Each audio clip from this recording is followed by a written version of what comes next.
Jumanji 2017 is a decisive one. On one hand, it's well liked by a lot of people as a simple fun reimagining. To others, it's just a poster child to lazy modern movies, adaptations, and casting. Personally, I think both movies in this modern sort of era of Jumanji are pretty good. This game, though, I can only imagine a small group of kids liking. To make things even worse, it was made by infamous licensed shovelware anti-legends Outright Games. I'm not going to shroud this opening in mystery, so let's cut to the chase. This game is by far the worst game I've played on the channel, and probably worse than anything I'll play in the near future. This game has so little content that it's genuinely baffling, and this game doesn't put me in a bad mood, so I won't give it a 1 out of 10 or anything, but it's really a poor excuse of a game.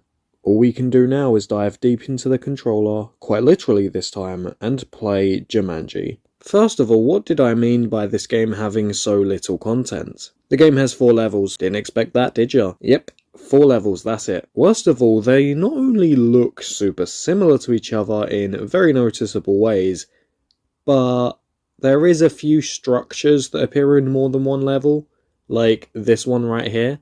That's clearly the same thing. When we get to the gameplay and objectives though, trust me, it gets even worse. For now, let's look at our characters and how they play. Each character has their own weapon and special move, but the weapons don't really play all that differently, only slightly.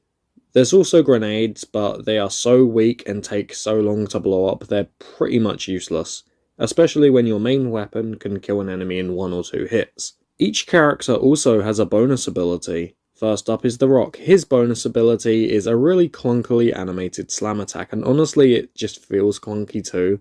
Also, the hitbox is really small on it when it should be bigger.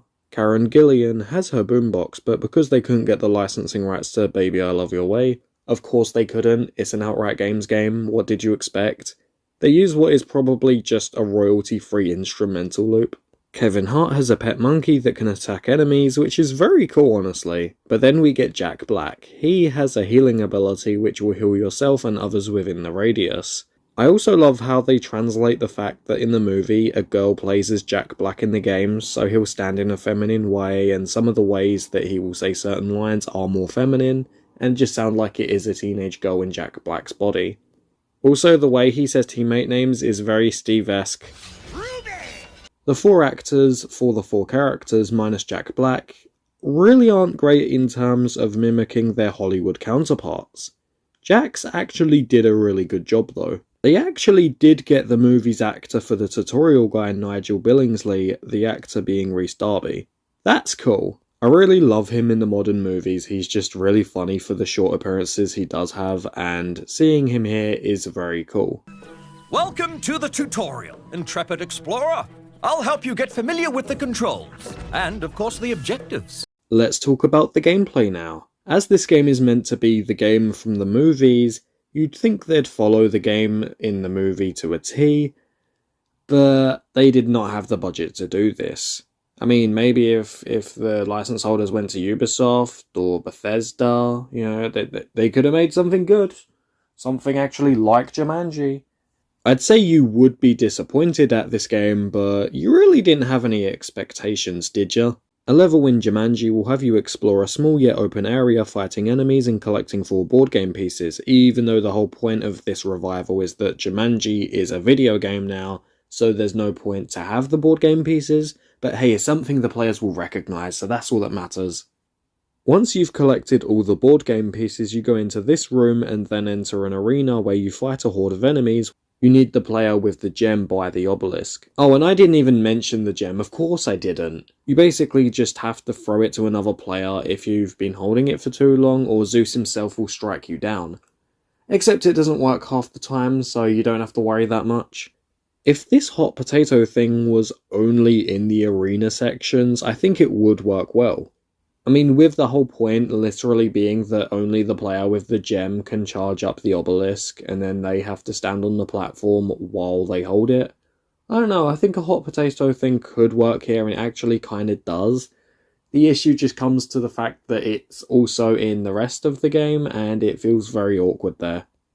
Once you charged it up, you basically just do the same thing you've done for the entire level 2 more times, with you getting 4 more pieces, going to another arena, collecting 4 more pieces, last arena, and then you're done. That's so lazy and poorly padded. I don't think you needed me to tell you that, but it definitely is. I mean, I guess it's kinda cool how you go to these different tunnel areas where there's traps you need to avoid while collecting the pieces on the repeats of getting the pieces, but I don't know, I think more could have been done here. But hey, that's the average Jumanji the video game experience, isn't it wonderful? Also, the tutorial tells you about these totems, but all they do is give you points. They have no important value whatsoever. Out of the next 2 things I tell you, which one is crazier here?